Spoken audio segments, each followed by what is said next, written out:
Bonsoir, Steve Tailamé, merci d'être avec nous. Sur Martinique, la première, ce soir, nous allons parler du conflit intérieur, Mr. Jekyll et Mr. Hyde. Est-ce qu'on pourrait, juste pour commencer, se dire que le conflit intérieur peut ressembler à ça, hein? Bonsoir, Steve. C'est intéressant parce que Dr. Jekyll et Mr. Hyde, c'est l'histoire de ce docteur qui a une vie tout à fait rangée et qui, au détour d'expériences scientifiques, va expérimenter cette dualité, ce clivage entre l'homme qu'il est dans la vie de tous les jours et Mr. Hyde qui sort la nuit et qui a une vie complètement de débauche et de violence. Et c'est intéressant, c'est cette notion de conflit figé entre deux aspects qui vont du coup être en opposition de façon irréductible dans cette histoire qui conduit à la mort quand même du personnage. Ce qui nous amène à parler du conflit intérieur ce soir. Nous irons jusqu'à 22h donc et on invite toutes les personnes qui pourraient participer, intervenir, réagir aussi à cette émission à le faire. 20h30,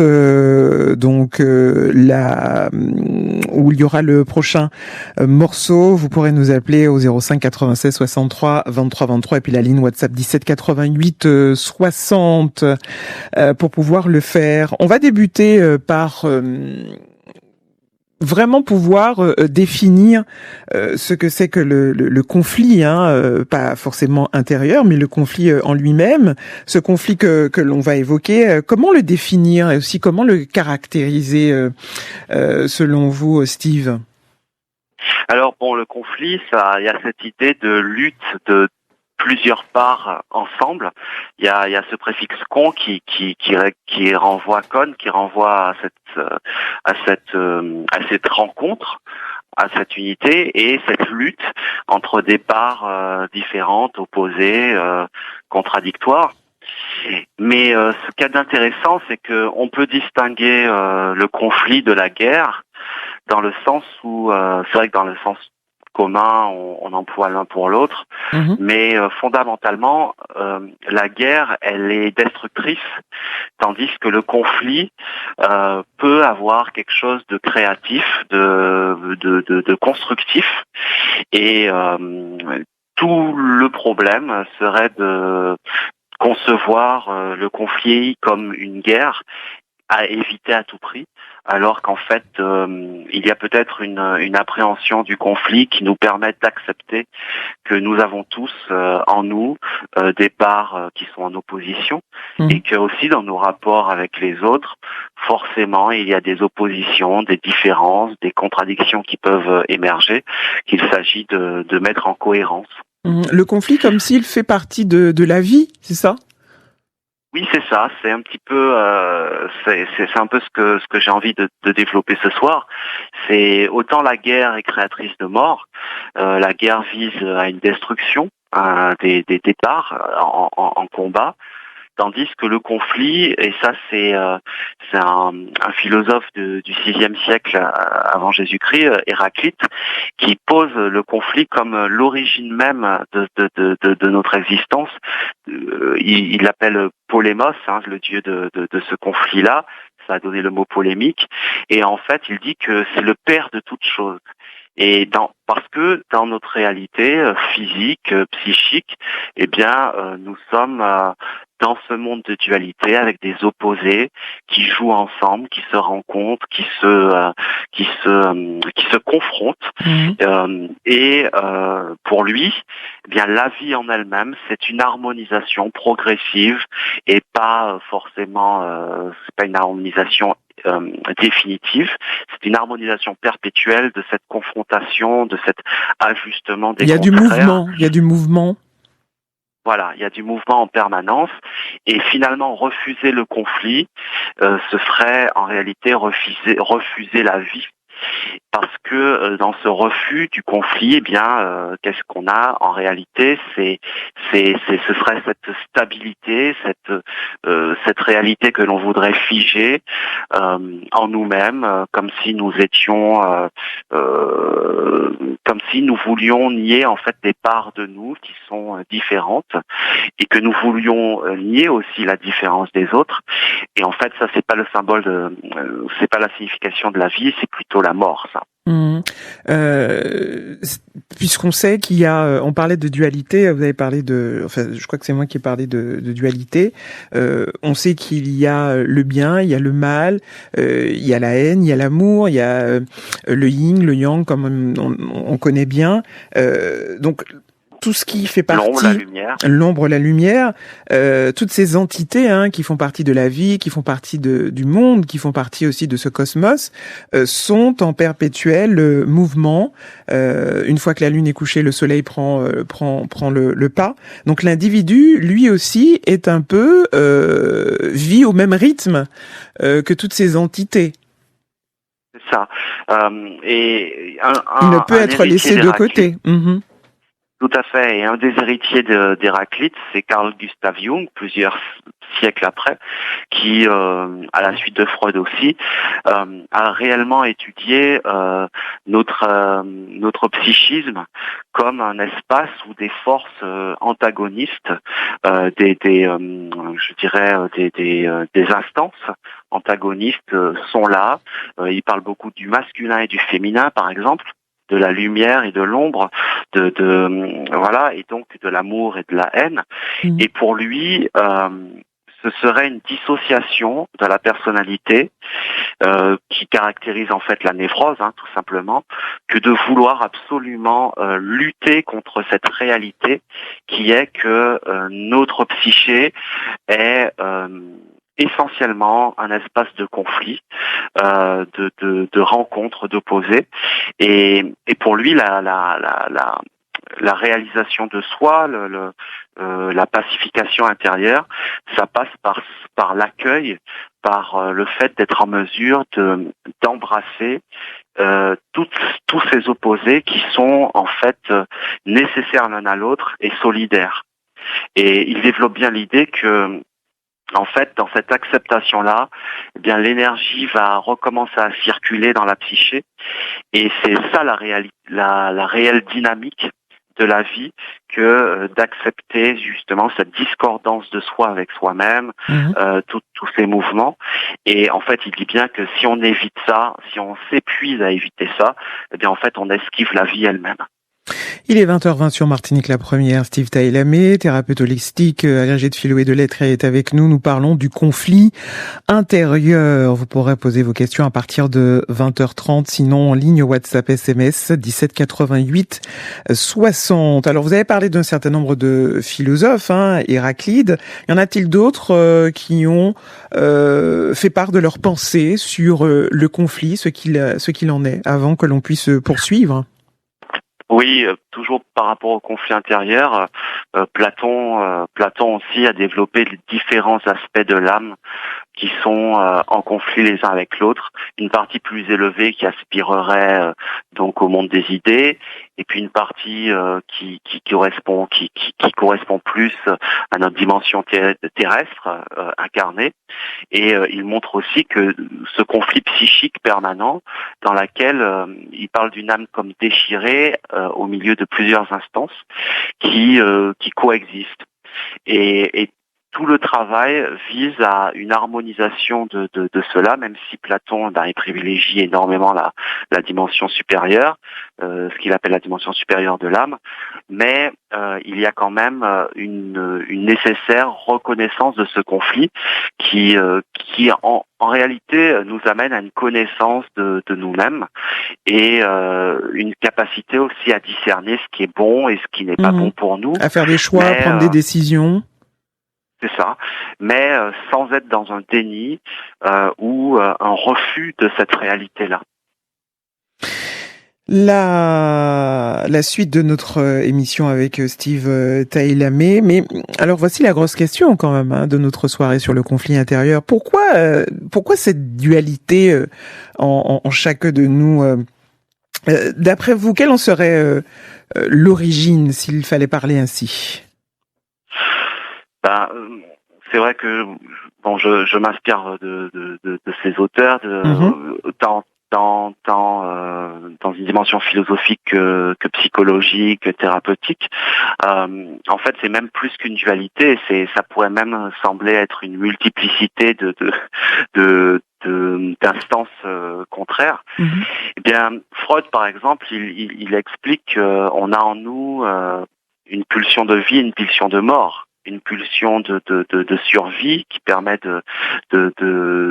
voilà, d'évoluer dans cette vie, de vivre, et puis une instance, une force qui va plutôt nous pousser à la destruction, à l'autodestruction. Donc ça, c'est un élément qui est clair. Ensuite, il y a tous les éléments relevant de l'extérieur. Un individu, on est tous un individu qui vivons dans une société avec des règles qui ont été inculquées, des normes, une vision de ce que on est censé être, devenir, même au niveau esthétique, mais aussi moral. Et tout ceci va entrer en conflit avec un moi qui peut avoir des aspirations différentes, qui peut avoir des goûts différents de ce qui correspond à la norme, peut avoir une façon de percevoir la vie qui est contraire à tout ça. Et puis il y a tout ce qu'on porte aussi d'inconscient au niveau transgénérationnel notamment, tout ceci qui fait que bien on va par exemple désirer quelque chose et avoir en même temps des structures qui relèvent du sabotage qui vont entrer en contradiction avec nos désirs ou nos aspirations. Voilà, donc c'est tout ça qu'il est important de reconnaître, parce que même quand ça semble venir de l'extérieur, ça aura quand même toujours été intériorisé. C'est pour ça qu'il y a conflit. Parce que si ce n'était pas intériorisé, bien on ne serait pas en conflit. Il n'y aurait pas de conflit intérieur vis-à-vis d'aspirations contraires ou de tendances différentes qui entrent en opposition. Tout ce qui est, vous avez parlé des règles, hein, les règles sociales qui font partie de l'environnement extérieur, qui sont intériorisées, c'est vrai, hein, puisque on fait les choses un petit peu par mimétisme, on les fait parce qu'on nous les dit de faire, mais au fond et surtout intérieurement, souvent on a envie d'aller à l'encontre. Parce qu'on a des envies totalement différentes. On aspire, par exemple, ou les parents aspirent que l'on soit médecin comme eux, et puis on se rend compte que cette personne ou cet enfant, quand il deviendra grand, n'a pas envie de suivre forcément cette voie professionnelle. Il a envie totalement de faire quelque chose qui n'a rien à voir, par exemple, avec la médecine. Hein. Ça peut être dans l'artistique, ou voire même dans la pâtisserie ou dans le sport, devenir un sportif de haut niveau. Donc, arriver à ce stade-là, entre ce qui existe déjà et ce qui est à l'intérieur de soi, ça peut créer un certain nombre d'antagonismes, pour cet exemple. Oui, et là où c'est ce conflit est plus gênant, on dira, c'est lorsque il demeure inconscient. On a parlé la dernière fois des accords Toltec. Là où c'est réellement problématique, c'est dans des cas où l'individu ne prend pas le temps ou en tout cas n'a pas la capacité de réellement conscientiser ce conflit-là. Parce qu'on peut très bien se laisser téléguider dans sa vie. Si vous avez pris le choix du métier, mais ça c'est dans plein de domaines où on n'est pas en mesure de réellement conscientiser ce conflit parce que l'enfant n'est pas en mesure de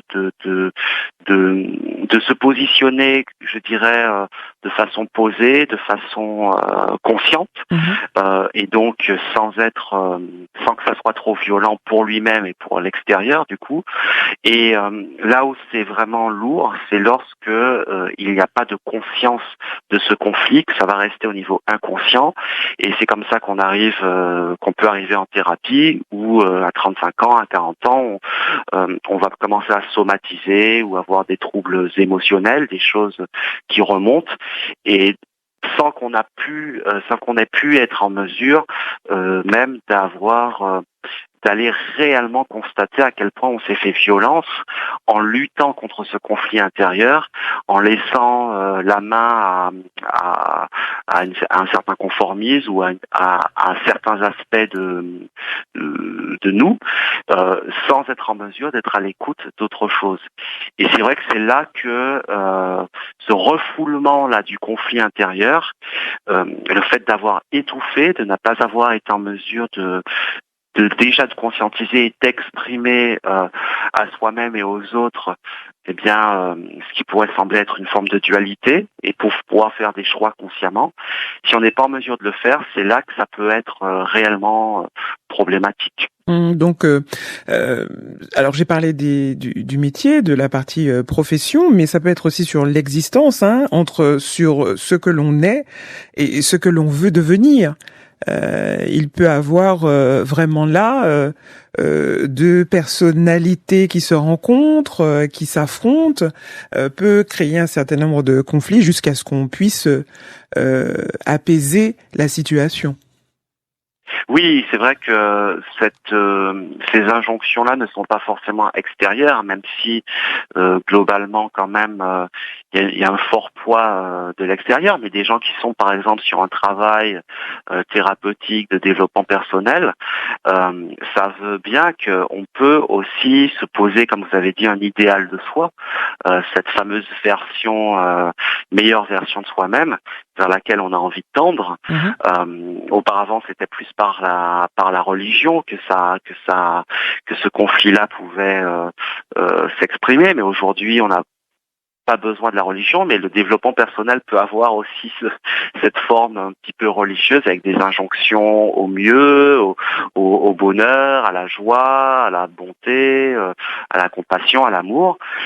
Et la réalité, c'est que nous sommes tous, malgré tout, encore porteurs d'éléments émotionnels, de blessures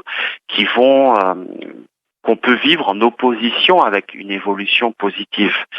Et tout le travail que je fais avec les personnes que j'accompagne, entre autres, ça va être d'être dans cette acceptation de cette totalité que l'on est, parce que ce conflit-là entre la vision optimale de moi-même et ce vers quoi je veux tendre et ce que je constate que je suis encore, si j'y accorde trop d'importance, eh bien ça va être très décourageant et très autodestructeur.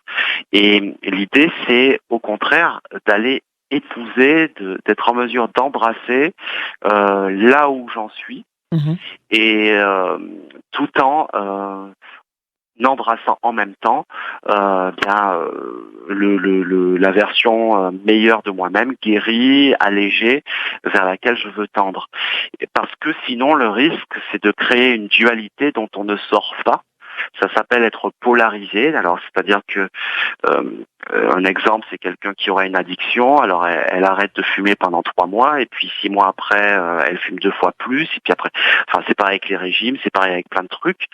Et même avec l'état émotionnel, c'est-à-dire que cette acceptation de cette réalité en nous qui est oui, il y a des parts de moi qui sont en opposition, mais qui coexistent, eh bien, peut créer une forme de bipolarisation où l'individu va se perdre lui-même et vivre soit à partir d'une vision idéale de ce qu'il veut devenir, et en même temps être obligé de subir ce qu'il est encore et qu'il refuse. Donc en fait, le conflit en soi, c'est la vie. Par contre, ce qui est mortifère, c'est de lutter contre ce conflit qu'on va du coup renforcer. Parce que si on a une vision du conflit comme présence de choses contraires, contradictoires, mais qui vivent ensemble, eh bien, il y a quelque chose qui se relâche. Ce n'est plus une lutte, ce n'est pas une guerre, c'est juste l'acceptation de la vie quelque part. Le conflit peut amener à ça quand il peut amener au refus, il peut amener aussi au déni, à ne pas vouloir entendre ce qui est dit à l'intérieur. Mais si vraiment on le regarde, on l'observe de manière différente, et on le verra tout au long de notre émission, on pourrait se dire que c'est quelque chose de normal, comme si nous étions tous les êtres humains une copie conforme un peu à notre environnement naturel. On a donné quelques exemples, lune, soleil, etc. On est vraiment, il y a toujours deux pôles, il y a toujours deux extrêmes, il y a toujours deux oppositions, des opposés un peu, et nous ressemblons à ce qui se passe autour de nous, d'où l'intérieur quelquefois où il y a des désaccords, des disputes. Je crois que heureusement aussi, est-ce qu'on peut le dire, Steve, que ça se passe intérieurement? Quand on dit intérieurement, on pense aussi plus particulièrement, à l'esprit. C'est un peu là que ça se passe, cette situation conflictuelle entre soi et soi-même, etc. Oui, c'est ça. C'est au niveau de la psyché, de l'esprit, notre mental a plein d'idées parasites. Enfin, que je dis parasites là, mais justement qu'on va juger parasites en opposition avec des choses qu'on voudrait. Donc, par exemple, on avait fait l'émission sur la loi de l'attraction. Donc, j'ai envie, j'ai tel désir. Et puis en même temps, j'ai en moi ce que j'appelle une sous-personnalité psychoactive qui va me dire que je suis pas capable, que je le mérite pas, que c'est impossible. Voilà, des choses très négatives. Et on en parlait dans cette émission sur la loi de l'attraction.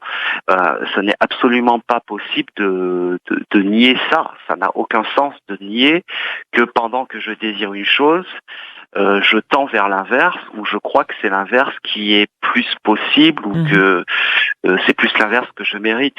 Et en fait, effectivement, c'est dans le mental que coexistent aussi des désirs qui vont il faut pouvoir les catalyser en contradiction avec ce que j'ai envie. Voilà.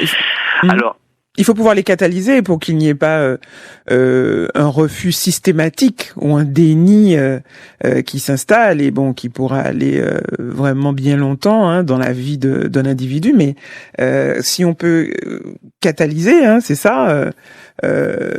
Puisqu'on a d'un côté la partie qui nous dit, c'est exactement la petite image où on voit l'ange d'un côté et le démon de l'autre, à celui de savoir s'il écoute l'ange ou s'il écoute le démon. En tout cas, il y a toujours ce tiraillement entre les deux, et savoir après qu'on est le maître à bord, le capitaine à pouvoir décider si on va à gauche ou si on va à droite. Oui, et dans ce que vous dites, c'est être en mesure de maîtriser ça, c'est d'abord être en mesure de le voir, de l'accepter. De l'accepter et de le conscientiser. Or, justement, parce qu'on est très polarisé, on va plutôt focaliser sur le lumineux, ce qui est bien, le doux, l'amour, le positif, et c'est pas forcément évident de prendre conscience qu'on a aussi autre chose. Et d'où l'intérêt de l'introspection, et parfois de façon accompagnée, parce qu'on peut être en lutte dans sa vie pour arriver à quelque chose, à un objectif, ne serait-ce qu'un objectif de bien-être et d'équilibre, sans être en mesure de pouvoir conscientiser tout ce qui en nous s'oppose à ça, parce qu'on le refoule, parce qu'on l'étouffe, parce que ce n'est pas joli à voir, parce que ce n'est pas valorisant. Et or, c'est précisément en embrassant tout ça qu'on est en mesure d'être dans une forme d'équilibre. et qu'on est en mesure de poser des actes ou de prendre des décisions ou d'être dans un état où finalement on va plus subir un conflit inconscient, mais on va consciemment être en mesure d'alchimiser des contraires pour pouvoir avancer petit à petit, tout en sachant qu'on a en même temps le saboteur, on a en même temps le juge, on a en même temps celui ou celle qui se sent indigne ou qui a de la culpabilité, de la rancœur. Tout ça ne peut être mis en harmonie, comme je disais tout à l'heure à partir d'Héraclite, que quand c'est réellement vécu pleinement. Et c'est tout le travail douloureux d'une thérapie. C'est pour ça que beaucoup de gens ne vont pas en thérapie ou commencent et arrêtent, parce que on est amené à réellement conscientiser des conflits intérieurs que on peut refuser de voir si on confond conflit avec guerre. L'idée, c'est au contraire de s'accepter dans son intégralité. Merci à vous, Steve. Vous êtes encore là avec nous, donc jusqu'à 22h, et les auditeurs pourront réagir pendant cette émission sur le conflit intérieur. La musique de Soumia, tout de suite. Ton silence. Bientôt. Merci beaucoup. 20h45. Votre réaction, Steve? Merci Sylvestre, déjà. Oui, alors, en réalité, Freud, il fait la tripartition, le ça, le moi et le surmoi. J'ai pas développé. Le ça, c'est l'ensemble des pulsions. Le moi, c'est celui qui est censé être maître à bord, mais qui est entre, donc, ce ça. Je dirais, pour aller vite, la part animale, l'énergie, l'instinct, avec les pulsions. Et puis, ce à quoi il oppose le surmoi. Je ne crois pas que Freud parle du soi, le surmoi, c'est-à-dire tout l'ensemble des conditionnements. Et effectivement, il dit à un moment que notre espace psychique, c'est une arène sanglante où il y a des combats inéluctables. Enfin, on peut pas empêcher ces combats, et c'est des combats sans fin, en plus il dit, entre ces trois instances qui luttent. Et effectivement, il n'y a pas de la conciliation possible. C'est toujours la même chose. C'est d'en prendre conscience. C'est d'être en mesure de faire dialoguer ces différentes parts. Effectivement, on peut rester dans un conflit comme ça avec un ça complètement refoulé, comme chez Dr Jekyll, où du coup le ça va ressortir à des moments. Donc c'est ce que Freud appelle les lapsus, les actes manqués, mais aussi, ça c'est très important, ce qui est refoulé, donc c'est les lapsus, les actes manqués, mais aussi donc les actes manqués, c'est quelque chose qu'on fait par oubli. On oublie de faire quelque chose, ou on fait quelque chose sans s'en rendre compte, et ça révèle quelque chose. Ça peut être très violent, ça peut avoir des répercussions très gênantes. Et puis aussi les maladies psychosomatiques.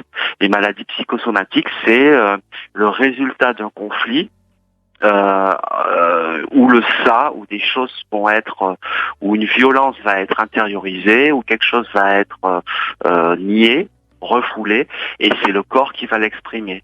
Et donc effectivement, tout le travail dans la psychanalyse à l'origine, c'est justement d'être en mesure de faire le lien, en tout cas de séparer consciemment, d'identifier clairement, ce ça, ce moi avec ses désirs, avec son authenticité, et le surmoi, c'est-à-dire tous les conditionnements de la société, de la famille. Les règles, les normes. Vraiment. Et Freud dit bien que si on n'en a pas conscience, si on n'est pas en mesure de distinguer ces trois instances, en fait, on est névrosé. C'est-à-dire, on est névrosé, ça veut dire quoi? Ça veut dire qu'il y a un malaise en nous. Le surmoi prend le dessus, en général, mais ce ça-là qui est réprimé, il a besoin de s'exprimer. Donc, il va s'exprimer de façon tout en étant interdit de le faire, mais un petit peu comme l'exemple que vous preniez, c'est intéressant, ça peut être des crises, des bouffées, des choses où on va être hors de contrôle, et souvent même de façon inconsciente. Donc voilà, c'est un peu ce que je peux répondre à ce que Sylvestre veut dire. Oui, c'est très intéressant, effectivement, parce que tant que ce travail n'est pas fait, eh bien la lutte, elle est là, elle est permanente et elle crée des névroses, voire ça peut aller jusqu'à de la psychose où l'individu est complètement dissocié du principe de réalité et agit d'un côté par ce moi là par ce surmoi pardon qui est extérieur mais intériorisé et par ses pulsions qu'il va nier en plus. Donc s'il les nie, ça va sortir de façon incontrôlée. Une fois qu'il l'individu laisse les choses se faire, laisse le conflit se mettre en place comme il doit se faire, et qu'on arrive à comprendre qu'il y a des parties qui sont différentes, qui constituent la personne humaine, comme vous l'avez dit, le ça, le surmoi. Si on part sur la théorie de Freud, parce qu'il y en a d'autres encore, mais c'est la plus répandue, c'est la plus populaire, celle qu'on connaît le plus. Oui. Voilà, c'est sur celle-là qu'on s'appuie pour pouvoir étayer un peu plus ce qu'on a observé et ce qu'on a analysé dans le ça, le surmoi et le moi. Si on laisse le conflit s'installer, chaque partie, je regarde un peu les choses comme ça, prend sa place, c'est-à-dire rentre dans sa case. Et le conflit, il est moins tendu.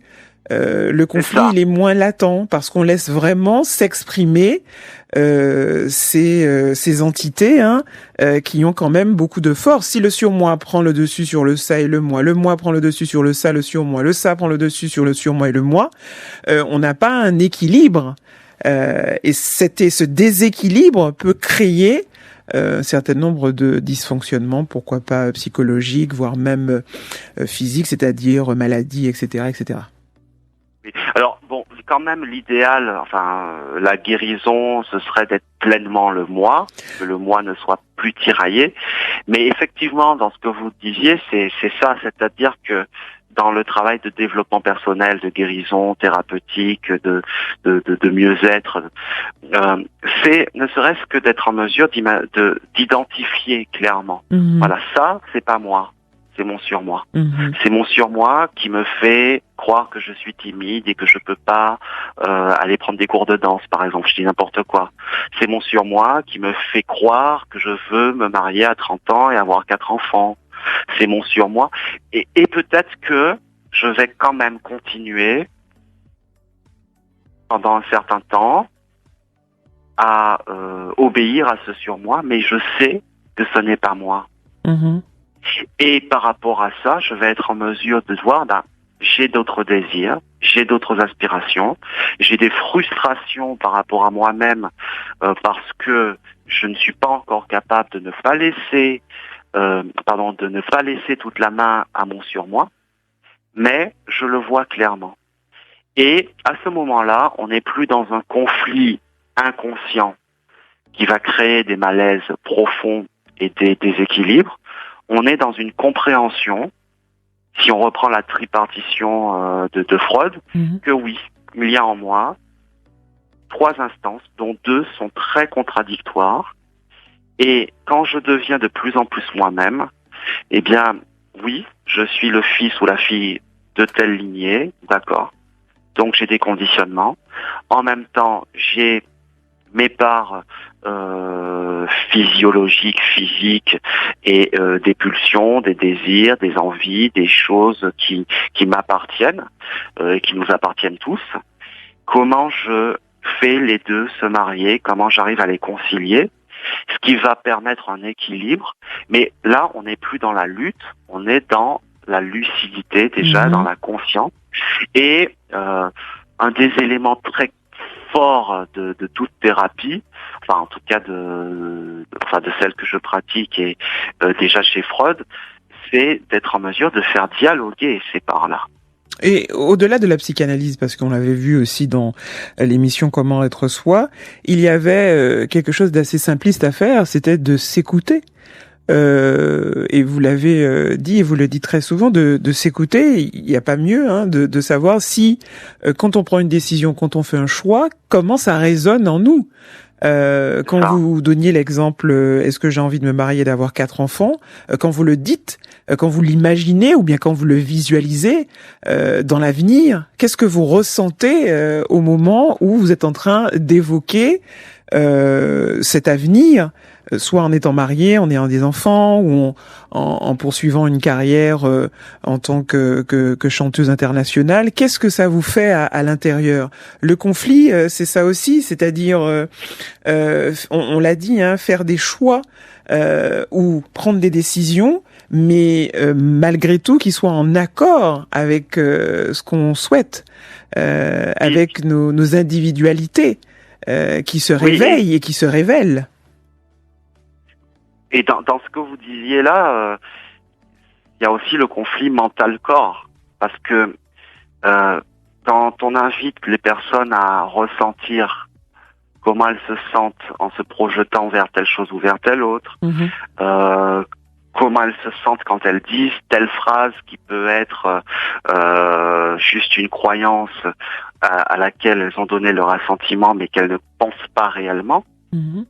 Il faut-il être en mesure justement d'être en contact avec ce corps et ses ressentis, en contact avec l'émotion, en contact avec son cerveau du ventre, ce que j'appelle le cerveau du ventre, le premier cerveau, qu'on dit le deuxième cerveau, mais en fait c'est le premier.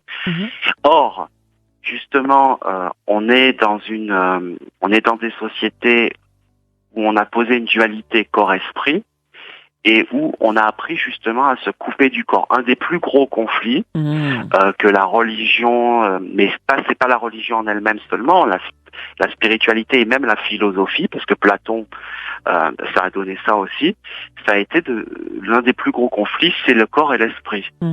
Et donc, on peut vivre à partir de ce qu'on pense être l'esprit, mais c'est juste un mental nourri de choses qui ne nous appartiennent pas, qui relèvent plus du conditionnement.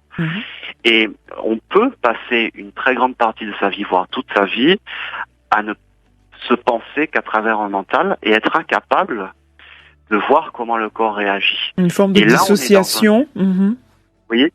Et là, on est dans une forme de conflit, de guerre, où on ne veut pas ressentir que par exemple, ce que je suis en train de dire ou les décisions que je suis en train de prendre, en réalité, je me sens très mal, mais je ne vais même pas le toucher parce que je suis en lutte contre les ressentis de mon corps. Je suis en lutte contre les émotions.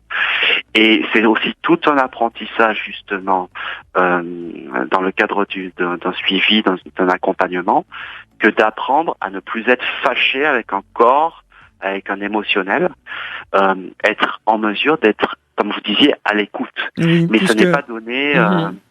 ce n'est pas facilement. Je voulais prendre encore un autre cas, quelqu'un qui ne sait pas dire non, qui ne sait pas non plus mettre des limites. On va prendre ces deux cas-là. On ne sait pas dire non, on ne sait pas mettre des limites. On vous demande quelque chose, vous dites toujours oui.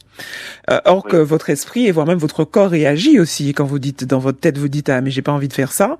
Votre corps aussi, soit vous avez un rythme cardiaque qui est un peu plus élevé, ou votre cœur qui s'emballe d'un coup, ou bien vous avez chaud, vous transpirez, enfin vous avez des mimiques qui ne ressemblent pas à quelqu'un qui vous l'a dit oui, même si vous l'avez dit de manière pincée, on vous dit faites telle chose, vous dites oui. Mais au fond même, ou au fond de vous, ou bien dans votre réaction, dans vos agissements, on remarque que vous n'avez pas envie de dire oui, mais vous dites oui quand même. Et ça crée un certain nombre de conflits. Alors une fois comme ça, d'accord, mais à chaque fois que vous dites oui, or que vous vouliez dire non, ça crée vraiment une sorte de désaccord entre vous-même et vous-même. Oui, et j'irais même plus loin. C'est déjà bien quand on est en mesure de sentir que le corps réagit.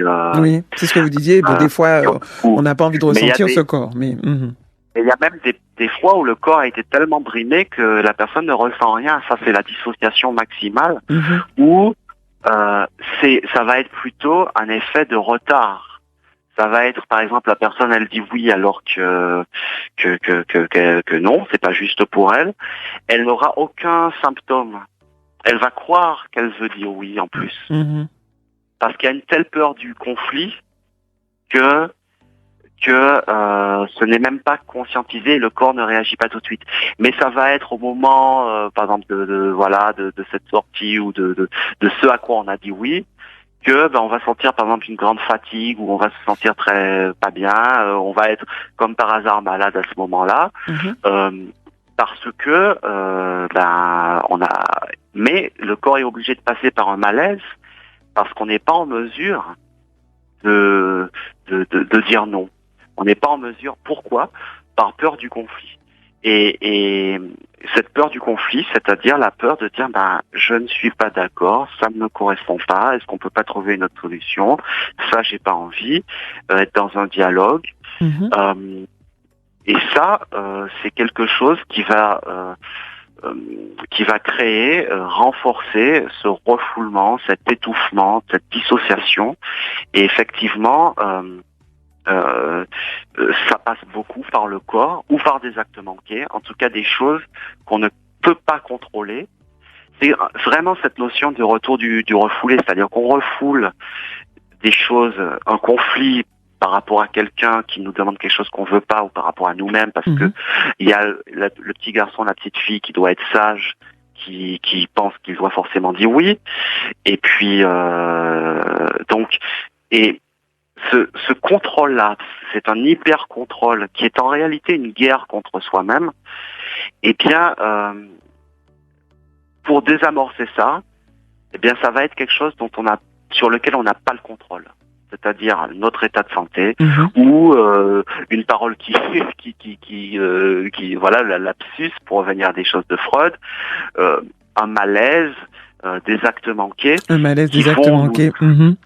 On va nous amener à montrer, non, on n'a pas le contrôle et non, ça je veux pas. On continue avec vous dans la seconde partie de notre émission Drive Back. Il est déjà 21h. On accueille France Inter pour un point sur l'actualité.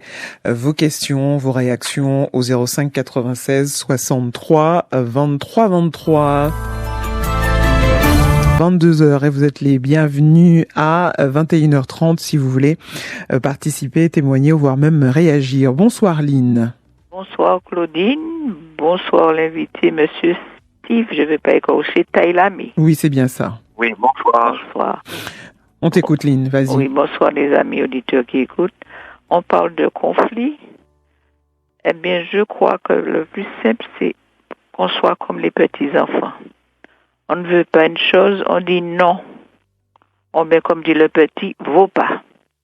Comme ça, on est net et clair avec soi-même, avec les autres.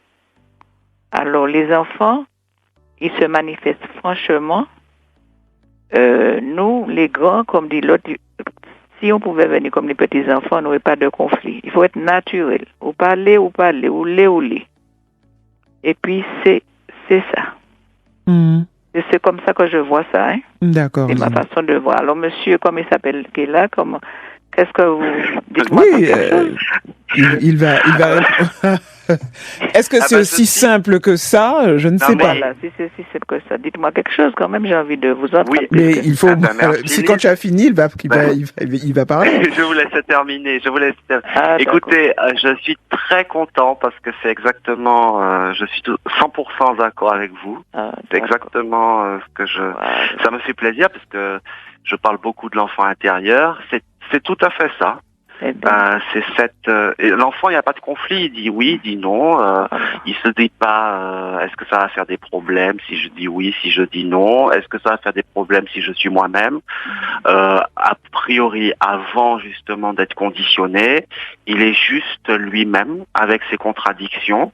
D'ailleurs, on lui dit qu'il est capricieux parce qu'aujourd'hui il veut ça, demain il veut autre chose, donc on lui dit qu'il est capricieux, on lui appelle, on l'amène progressivement justement à ne plus être à l'écoute de ces changements, de ces variations, de ces paradoxes. Mais l'enfant, justement, il a envie de ça aujourd'hui, il dit, il a envie d'autre chose demain, il dit, et puis ça change. Et effectivement, quand il veut pas, comme vous avez dit très bien, veut pas.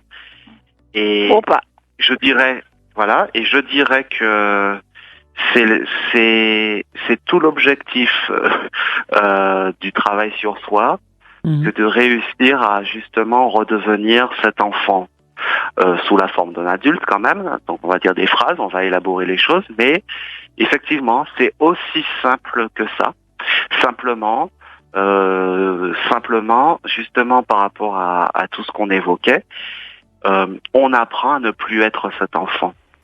Et effectivement, c'est à ce moment-là qu'on va vivre comme étant du conflit, nos paradoxes, nos contradictions, nos changements, et aussi nos positionnements face aux autres, avec la peur du conflit et le refus de ce qu'on croit être dangereux. Mais j'aime beaucoup votre intervention parce que je suis à 100% de votre avis. Je vais ouvrir mon cabinet. Merci beaucoup. Très bien, Lise. Oui. Je vais écouter les autres auditeurs. Merci beaucoup, Lynn. Bonne soirée. Merci, Lynn. Au revoir. Même si on l'a dit un petit peu dans la première partie, que ça paraît quelque chose de très facile, ce contrôle ou d'avoir carrément envie de garder son âme d'enfance pour affronter ses préoccupations, pour affronter ses désaccords, pour affronter toutes ces disputes que l'on aura tout au long de sa vie. Mais à un moment, ce conflit intérieur, il va se restreindre. Il ne prendra plus autant de place. Plus on va vers la fin. Ben oui, c'est ça, parce on est voué à partir un jour. Plus on va vers la fin, ce qu'on appelle sagesse viendra s'installer. Le conflit intérieur, est-ce qu'il sera toujours présent? Est-ce qu'il sera toujours là? Je dirais que ça dépend des personnes. Ça dépend des personnes. Il y a des personnes dans leur cheminement de vie vont être effectivement amenées à cette forme de sagesse. Il y a des personnes chez qui ça se fait, je dirais, parfois à travers les épreuves de la vie qui nous obligent à lâcher des choses. Parfois à travers un travail, en tout cas à partir d'une introspection, je dis bon, travail c'est un mot un petit peu gros, mais c'est quand même un travail, le travail sur soi. Mais il y a des personnes qui restent dans ce conflit jusqu'au bout. Ça ne s'impose pas. Tous les conditionnements que l'on avait, etc. Cette sagesse dont je parle, cette nouvelle façon de vivre et de voir la vie aussi, ne va pas s'imposer d'elle-même et complètement effacer. Enfin là, je suis plutôt dans du romantisme, mais oui. C'est vrai qu'on parle beaucoup justement quand on revient sur cette notion, ce que Lise ou Lynn, je sais plus, évoquait, l'enfant. Voilà, on parle beaucoup de justement le moment de la vieillesse comme une certaine forme de retour à un état d'enfance. C'est vrai. On peut voir aussi qu'il y a des personnes justement en prenant de l'âge, elles retournent à une certaine forme d'essentiel, elles n'ont plus envie de s'embarrasser la vie. Et effectivement, le chronomètre avançant, allant à un essentiel, et effectivement peut-être que justement le conflit, les conflits venant de conditionnement, etc., on voit bien que c'est vrai, avançant en âge, qu'à un moment, il y a cette crise de la quarantaine dont on parle. C'est vrai qu'il y a des moments où on se dit bon voilà, j'ai plus l'âge de m'embarrasser avec des choses qui ne sont plus importantes. Les représentations, les choses auxquelles j'ai cru qu'il fallait que je m'adapte en étant en guerre contre des aspects de moi, c'est bon, j'ai plus le temps pour ça. Je vais commencer à vivre. Donc effectivement, on peut considérer que l'âge peut aider, mais tout dépend de sa capacité justement à s'ouvrir. Il y a des personnes qui peuvent rester bien dans ce conditionnement et dans cette peur, parce que ce qu'il faut bien voir derrière ça, c'est cette notion de dualité. Pourquoi l'enfant il est dans ce que Lynn exposait, c'était cette spontanéité. Et cette spontanéité, oui, non, voilà comment je me sens et voilà ce que j'ai envie de faire, et c'est parce qu'il n'y a pas de jugement et il n'y a pas de dualité posée. C'est-à-dire, je suis en colère. C'est pas mal d'être en colère. J'ai envie de ça, j'ai pas envie de ça. C'est ni bien ni mal. L'enfant, il est dans cette non-dualité. Or, l'éducation, ce que Don Miguel Ruiz notamment appelle la domestication, ça va passer par c'est bien, c'est mal. Alors, la religion peut s'en mêler en plus pour rajouter des choses, mais même au niveau de l'éducation non religieuse, c'est bien, c'est mal, ça se fait pas. Et c'est là qu'on va créer le conflit. Et on est effectivement dans un univers duel, nuit, jour, temps. Mais vous voyez bien que dans le cosmos et dans la vie, la nuit n'est pas en guerre contre le jour. Et il n'y a ni bien ni mal. Par contre, on est infusé de beaucoup de conditionnements. Le corps c'est mal, désirer pour soi c'est mal, faire telle chose c'est égoïste, faire telle autre chose c'est altruiste. Soit tu es altruiste, soit tu es égoïste. Il n'y a pas moyen de penser à soi sans être égoïste. D'être au centre. Voilà. Et tout ça, c'est la dualité. Et ça, c'est une notion très importante en spiritualité aussi. C'est ce monde de la dualité où on est complètement divisé. C'est la division. On est d'accord ou on n'est pas d'accord. Si on n'est pas d'accord, on est fâché. Si on est d'accord, on est bien. On peut pas être bien et pas d'accord. C'est pas possible. Oui, tout ça, c'est la dualité. Ça c'est la dualité, une sorte de difficulté à se positionner. Parce qu'on sait déjà que quand on va dire ça, ce sera pas bien, ou quand on va dire ça, ce sera mal, ou quand on va dire ça, ce sera bien. Comme si on prenait une position avant même de faire entendre sa voix. On présuppose parce qu'on a peur d'être jugé. Mais si on présuppose parce qu'on a peur d'être jugé, même si on sait, même si dans des cas l'autre effectivement est peut-être fermé, mais si on présuppose indépendamment de qui on a en face, parce qu'on a peur d'être jugé, c'est parce qu'on se juge soi-même. C'est qu'il y a en nous une instance qui est en conflit avec une autre. C'est le juge qui est en instance avec d'autres parts de soi, et on est déjà divisé. Et c'est ça qui est intéressant dans cette réelle compréhension du conflit comme état naturel de la vie, de l'existence. C'est que le conflit, c'est pas nécessairement la division. Le conflit, c'est la rencontre de deux énergies, instances, points de vue, êtres. On n'a qu'à regarder Star Wars pour comprendre ce dont on parle ce soir de conflit intérieur. Je crois que c'est toute j'exagère en disant que c'est toute l'histoire de l'être humain, mais c'est un peu ça. Le bon côté de la force, vaut mieux ne pas être du côté obscur, mais bon, voilà. Mais en fait, toute la question, c'est de confondre le conflit et la guerre. Or, quand je confonds le conflit et la guerre, c'est-à-dire que je vais, par exemple, ne pas être en mesure d'accueillir le point de vue différent de l'autre, y compris en moi-même, c'est-à-dire je veux ça et en même temps autre chose, je n'arrive pas à mettre en dialogue les deux, et je vais forcément croire que je dois réprimer un. Et si je suis aussi dans cette non-acceptation du conflit, que pour moi le conflit c'est la guerre, je vais devenir un dictateur dans ma famille, dans mon couple, dans mon travail, où je ne vais pas supporter d'avoir à faire face à la différence, alors qu'en fait le réel conflit, c'est une harmonisation qui se pose dans la rencontre des opposés. Donc, si je pense que le conflit c'est la guerre, y compris vis-à-vis de moi-même, je vais être en guerre contre les autres. Et là, réellement, oui, on n'est pas dans la vie, on est plutôt dans la destruction, voire dans l'autodestruction. Ce qui serait souhaitable pour chacun d'entre nous, c'est qu'on puisse tendre vers une sorte de neutralité. Même si on nous dit que c'est bien, même si on nous dit que c'est mal, mais est-ce que c'est vraiment mal? Est-ce que c'est vraiment bien? Oui. Voilà, c'est ça. Le jugement, il vient de nous, de notre perception. Puisqu'il n'y a pas vraiment ici-bas, même si on nous l'a dit, mais il a été dit par des penseurs, il a été dit sous des préceptes religieux, il a été dit sous des dogmes, il a été dit sur un certain nombre de règles sociales qu'il faille respecter, etc., de hiérarchisation aussi, etc., mais on ne sait pas vraiment si c'est bien, si c'est mal. On peut le lire dans certains livres, les penseurs philosophiques ont pu le dire aussi, mais est-ce vraiment bien, est-ce vraiment mal? Et être neutre, c'est aussi une position. Être neutre, c'est une façon de réguler le conflit qui existe en nous. Oui, et dans ce que vous exprimez, il y a cette notion de jugement. Oui, c'est ça. et de se juger soi-même. Donc, il y a une part de moi qui veut aller dans telle direction, une autre qui a envie d'aller vers telle autre. Elles sont en apparence inconciliables et je vais juger qu'il y en a une qui est bonne et une qui est mauvaise.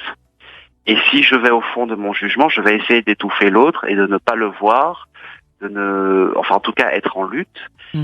Alors que tout le travail, c'est d'être en mesure, non pas forcément de se dire oui, les deux se valent, non, mais d'être conscient que j'ai cette dualité, ou voire même cette multiplicité, et avancer sur les deux pieds avec ces deux postures qui peuvent être contradictoires. La marche, c'est une belle image, la marche et la danse. Faire danser la droite et la gauche, le yin et le yang, la lumière et l'ombre, l'amour et le non-amour, y compris de soi, et pouvoir créer une danse avec ça. C'est cette notion d'accepter ce qui est en réalité. Ça veut pas dire accepter ce qui est, dire que c'est bien, ça veut pas dire non plus que c'est forcément bon pour moi, mais en tout cas, voilà, j'ai ça. J'ai cette tendance, j'ai ça. Et d'où ça vient, je sais pas forcément. Mais ce n'est pas en le niant que je vais l'amoindrir. C'est en le regardant et peut-être en lui permettant d'être aspiré par l'opposé. Ces deux opposés-là n'ont pas forcément vocation à rester, comme pour répondre à votre question de tout à l'heure. Oui, effectivement, les conflits peuvent aussi se déliter lorsque le non-amour de moi que j'ai accueilli à partir d'une part de moi-même qui m'aime, ce non-amour va perdre de sa puissance parce que je l'aurais regardé. Et effectivement, à un moment, il y aura ce conflit-là entre moi qui m'aime pas, peut effectivement s'alchimiser. C'est ça le principe de la aussi. Il est bon peut-être, et nous parlons du conflit ce soir avec Steve Tailamé, le conflit intérieur, il est bon aussi d'intérioriser tout cela que de l'extérioriser, parce que ça peut faire un certain nombre de dégâts, et là nous parlons de l'individu. Pourquoi je le dis, dans cette différence entre le bien et le mal. Quand on va faire quelque chose, on sait que c'est mal, et la perception, enfin la société sait que c'est mal, même si on peut dire que ce n'est pas mal. Ça peut amener à des exactions totalement regrettables et voire même irréversibles. Donc là, nous parlons de l'individu en soi, dans sa personnalité, dans son être, dans son état, dans son esprit, dans son corps même. Parce que l'extériorisation, voilà, c'est ça. L'extériorisation, c'est autre chose. Quand on passe à l'acte, c'est pas pareil. Hein. Ça donne vraiment d'autres. Il est bon de. L'étouffement, le refoulement de ce qui ne veut pas être regardé, c'est le principe complètement du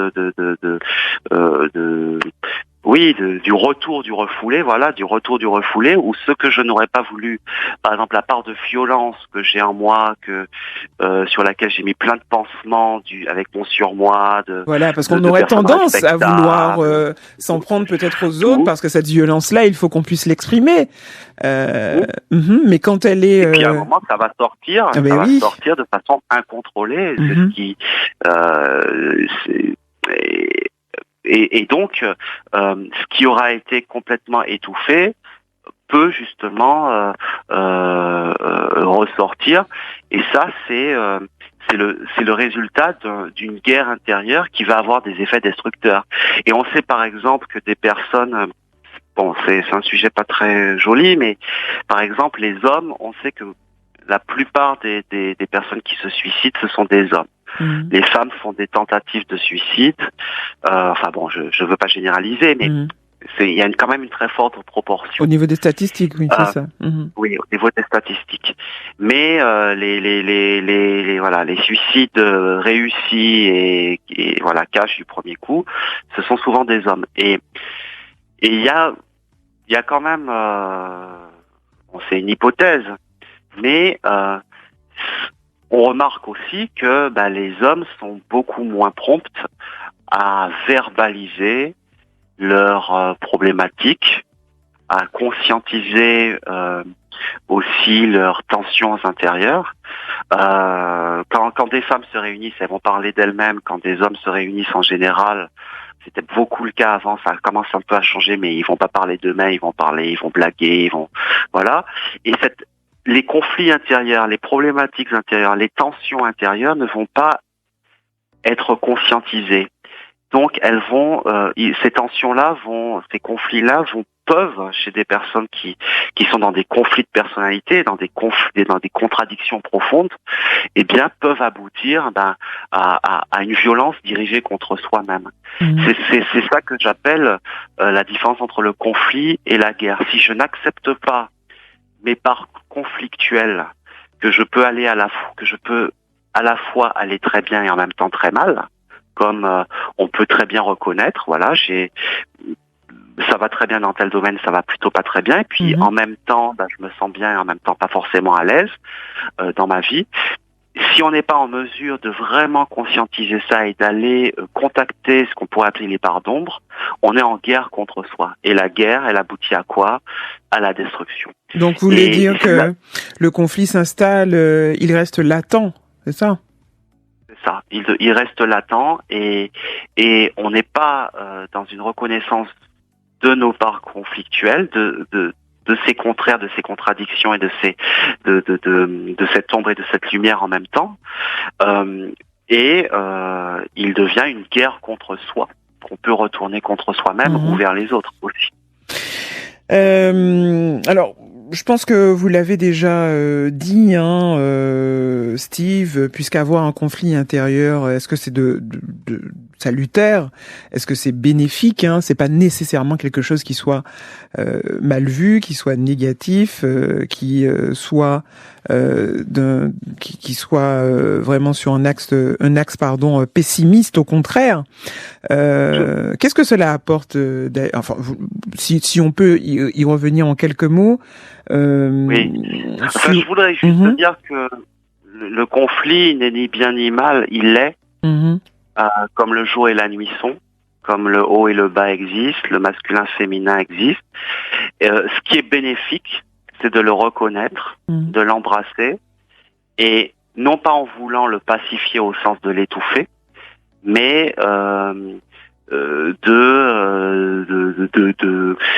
danser avec, quoi. De danser avec dans cette pleine reconnaissance. C'est ça, en réalité, ce que aussi Jung appelle l'individuation, c'est-à-dire être en mesure de se retrouver soi-même et Jung il dit ce n'est que dans le heurt des contrastes que jaillit la flamme de la vie. C'est être vivant, c'est dans cette harmonisation. Et donc, oui, ça c'est bénéfique. Maintenant, le conflit, il est, point. Voilà, la reconnaissance, elle est salutaire, oui. Mais le conflit est un état de fait. Voilà. Et on entame la fin de notre émission sur le conflit intérieur. Et j'espère, en écoutant ce soir, que vous comprenez un peu mieux comment ça se passe en vous quand on parle de ce conflit. Et selon Steve Tailamé, notre invité, il est bon de laisser ce conflit s'exprimer comme il doit le faire, pour qu'il n'y ait pas de complications, pour qu'il n'y ait pas de manifestations, parce que un conflit qui est toujours là, qui est toujours prégnant, peut créer un certain nombre de manifestations.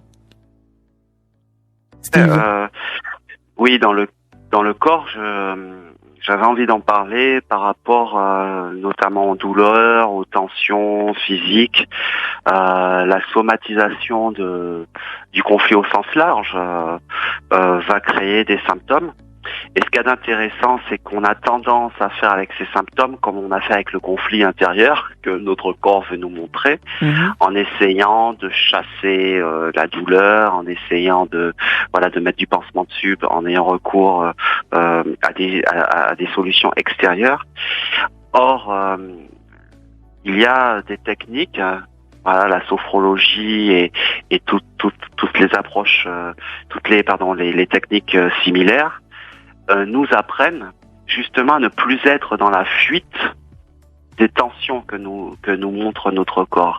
C'est-à-dire que notre corps va nous montrer les tensions, le conflit, les tensions, par des tensions aussi. Et nous, qu'est-ce qu'on va faire? On va essayer d'étouffer ces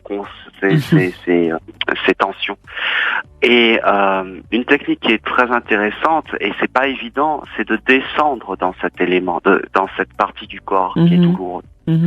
Parfois, même en descendant et en étant présente, en présence, avec cette partie du corps qui se réveille, qui se manifeste, cette articulation douloureuse, cette nuque bloquée, ces trapèzes un petit peu raides, etc.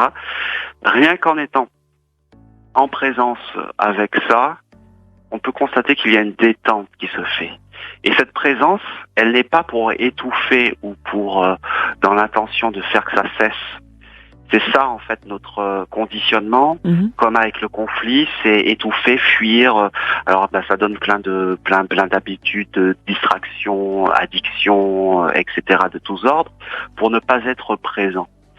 Pour ne pas être présent au conflit, avec le conflit intérieur, ça va aussi prendre cette forme de ne pas être en mesure d'être présent avec ce que notre corps nous montre.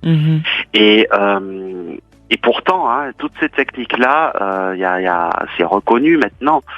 Le fait même d'être en présence, dans l'acceptation de cette tension, désamorce déjà quelque chose.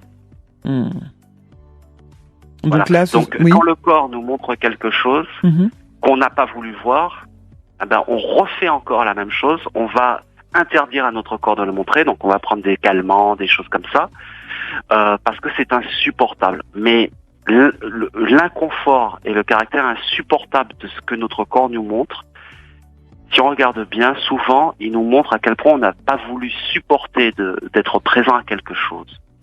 Une migraine qui va venir justement à un moment où on a une colère rentrée ou des choses comme ça. Cette migraine-là, elle est là pour nous dire quelque chose. Or, nous, on est conditionnés pour mettre encore un pansement dessus, comme on a déjà fait avant avec ce dont elle est le symptôme.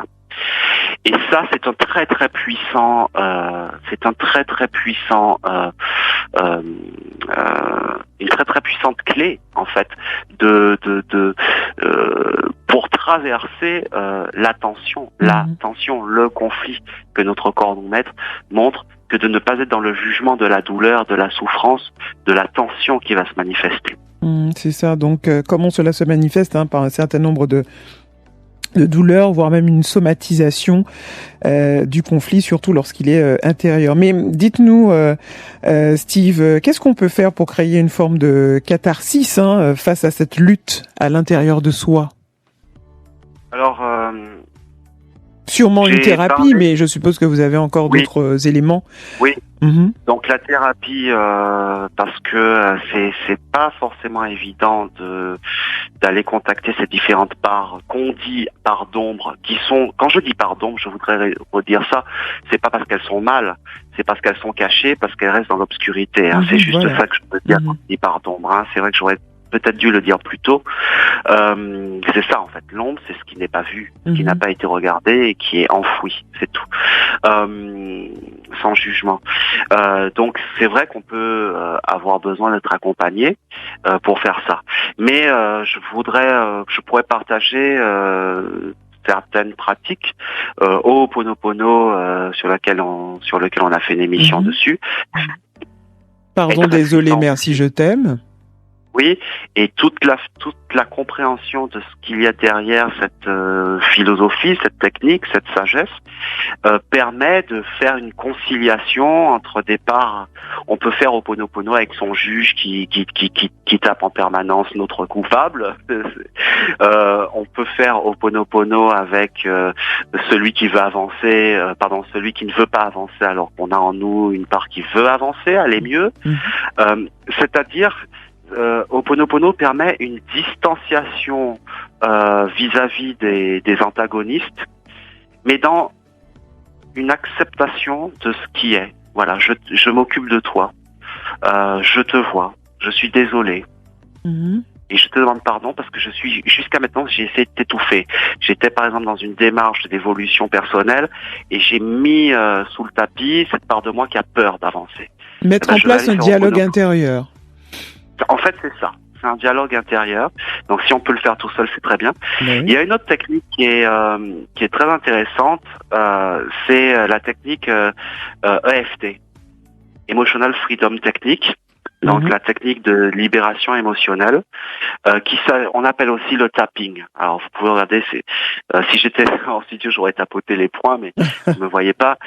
Et alors il y a plusieurs façons de faire cette EFT. Alors là, on est vraiment dans une présence au corps. Hein. On tapote des points qui sont, je suis pas spécialiste, mais des points reconnus comme des points de crispation de l'émotion. Et en tapotant ces points, une des techniques, c'est par exemple d'énumérer tout le négatif. Alors, c'est-à-dire, je tapote les points en disant, voilà, je me sens nul, voilà, je n'ai pas réussi, je n'arrive pas à honorer mes engagements avec moi-même, ça me remplit de culpabilité, je me sens très très mal, j'ai l'impression d'être un incapable ou une incapable, j'ai perdu mes moyens, enfin, ça se fait plusieurs fois. Et puis, terminer avec ce qu'on appelle le point karaté qui est sur la main. Et ce point karaté, quand on le tapote, on dit, malgré tout ça, je choisis de m'aimer, de m'accepter, de me respecter, intégralement et inconditionnellement, même si je ne sais pas comment faire. Il est pas loin. Il est pas loin du pouce, hein, ce point-là, il me semble. Alors, il y a peut-être un autre point, mais le point karaté, il est en dessous du petit doigt. Donc, il est entre le poignet et le petit doigt. Ok, d'accord. Il y a un autre. Voilà. Et ça s'appelle le point karaté. On peut aussi ne faire qu'avec ça.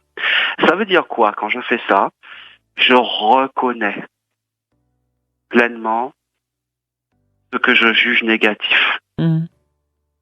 Voilà, j'ai pas réussi à me défaire de telle habitude jusqu'à maintenant. Ça fait des années que j'ai combattu ça et voilà, je suis en conflit par rapport à ça. Je suis fâché avec mon oncle qui est mon voisin. Enfin bref, et je n'arrive pas à pardonner. Et je me sens nul dans ça. J'ai tout essayé. Et je suis incapable de faire ça. Malgré tout ça, je choisis de m'aimer, de m'accepter, de me respecter intégralement et inconditionnellement. Donc ça passe par une, oui, je mais ne sais pas comment faire. Ça passe par une série de phrases affirmatives qui sont moins dénigrantes, qui viennent au contraire nous valoriser et puis ne pas nous faire culpabiliser. C'est ça. Voilà, là on est dans le non-jugement et vous allez voir, c'est pas évident de le faire au début, parce que c'est très difficile de formuler clairement que je me sens mal, alors que j'essaie de tout faire pour croire que je suis... Non, je vais tout faire ressortir en tapotant sur les points, et je termine en disant, malgré ça, je m'aime, je choisis, pardon. Je choisis, même vous pouvez me dire, je choisis d'essayer de m'aimer, avec toutes mes qualités, tous mes problèmes, tous mes défauts. Moi, je préfère dire inconditionnellement et intégralement, même si je sais pas comment faire. Là, on désamorce cette opposition entre ce qu'on veut pas aller voir et ce qu'on veut pas aller reconnaître et qu'on refoule et qu'on étouffe avec des addictions, la nourriture ou Netflix.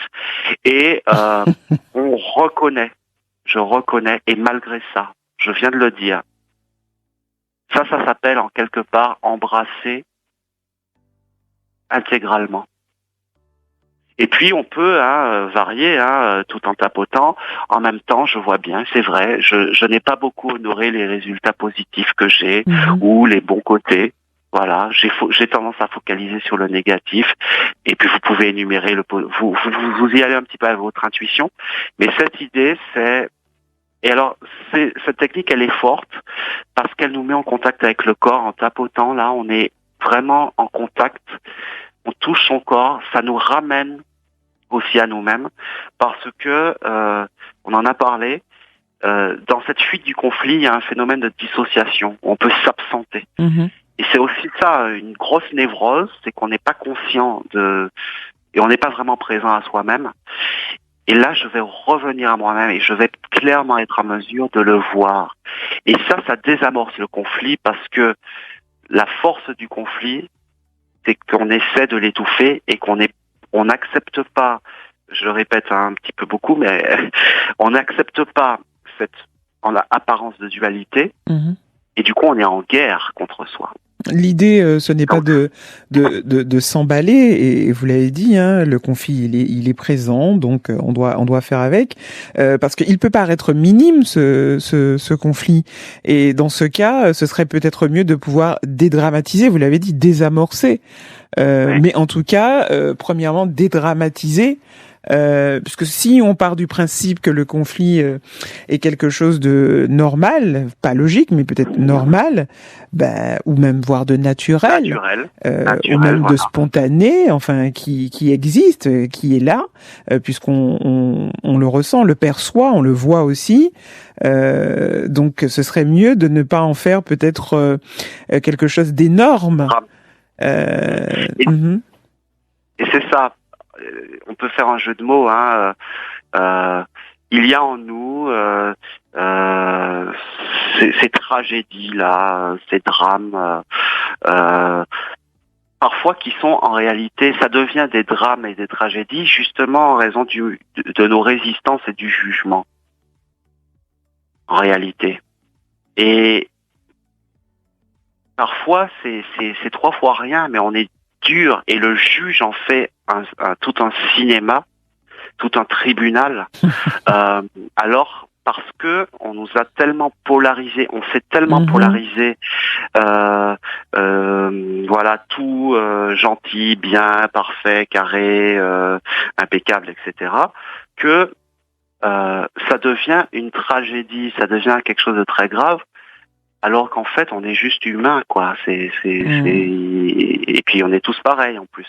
Donc, mais rien que de le formuler et de le voir, et parfois en thérapie de pouvoir l'exprimer, ça dédramatise. Et dans le drame, il y a l'idée d'action. On n'est plus agi.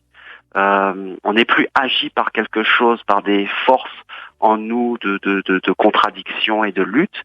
On est juste conscient.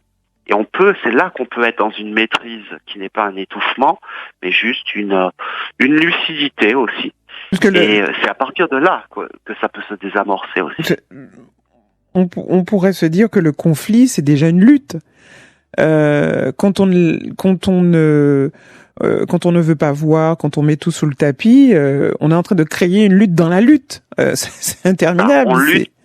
C'est ça. Mais voilà, et c'est vrai que quand Héraclite parle du combat comme le père de toute chose et comme la racine, voilà, l'essence, c'est pas une lutte pour gagner. C'est juste la rencontre qui peut sembler discordante de choses qui sont opposées. Mais nous, on va l'interpréter comme une lutte ou un combat, au sens de, il y en a un qui est bon, l'autre qui est mauvais, et il faut que l'un des deux gagne. Et c'est là que ça devient une guerre. Mais le jour ne lutte pas contre la nuit. Le haut ne lutte pas contre le bas. Donc, c'est vraiment ce que vous disiez, hein, vous avez employé le mot, c'est cette neutralité, ce non-jugement. Mais le mental est conditionné à juger en permanence. Et pour continuer sur des clés, et par rapport à cette notion de neutralité, on appelle ça la technique du point zéro. Alors je vais peut-être pas trop développer, mais le point zéro, donc il y a plusieurs mises en technique de ça, mais le point zéro, c'est la formulation de ce que je disais tout à l'heure. Même si je choisis de. Même si j'ai pas du tout envie d'avoir une hygiène alimentaire correcte, il y a en moi des parts qui ont absolument pas envie de ça, je choisis de développer une hygiène de vie beaucoup plus positive pour moi. Là, qu'est-ce qu'on a fait? On a embrassé, on a complètement pris acte de ce qui serait en opposition par rapport à une affirmation positive où le 31 au soir, je marque sur un papier le 1er janvier, voilà, je vais faire ça, en niant tout ce qui en nous est en lutte contre ça, ou en tout cas n'est pas d'accord avec ça, n'est pas d'accord avec ça. Et là, on va être en lutte contre nos propres désirs, nos engagements avec nous-mêmes, en essayant d'étouffer ce qui n'est pas d'accord. Et le point zéro, alors il y a aussi une dimension énergétique dans le point zéro, c'est le point de neutralité, où les contre et les opposés sont là, pris complètement en compte, et énergétiquement, il y a quelque chose de très apaisé dans ça. Donc dans une phrase comme, au lieu de dire, voilà, je vais faire du sport tous les jours, et c'est ce que je veux, et puis etc., voilà, même si j'ai pas trop envie, même si voilà, mais je choisis de devenir de plus en plus régulier dans ma pratique sportive, même si je sais pas comment faire. Ça, c'est la technique du point zéro. Vous pouvez faire des recherches dessus, en tapant par exemple point zéro énergétique. Mais quand on regarde bien ce point zéro là, il est déjà dans Ho'oponopono, c'est-à-dire je te reconnais. Et je choisis que les choses qui sont en opposition avec un mieux-être soient dégagées, soient libérées, mais sans être dans le déni. Dans ces techniques-là, en fait, c'est quelque part une façon d'être en dialogue avec soi-même, en tout cas de mettre en dialogue des parts de nous qui sinon vont être en combat sans même que nous en ayons conscience. Et c'est dans ces moments-là qu'en fait on en paie les frais quelque part, parce que on n'est pas devenu maître de ce qui nous constitue, c'est-à-dire toutes ces parts différentes qui sont là et qui doivent coexister. Et ce sera le dernier mot.